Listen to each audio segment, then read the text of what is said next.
மத்திய கிழக்கில் தற்பொழுது போர் பதற்றம் நிலவி வரும் சூழலில் விமான சேவைகள் ரத்து செய்யப்பட்டிருந்தது.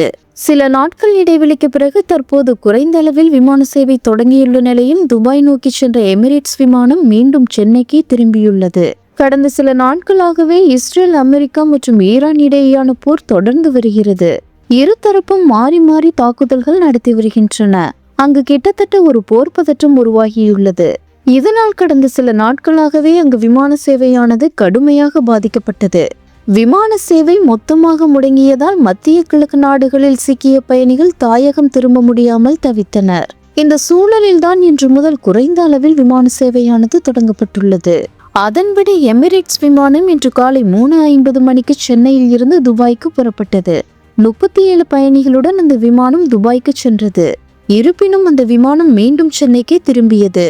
தரை இறங்க முடியாத சூழல் நிலவியதால் எமிரேட்ஸ் விமானம் மீண்டும் சென்னைக்கு திரும்பியதாக தகவல் வெளியாகியுள்ளது.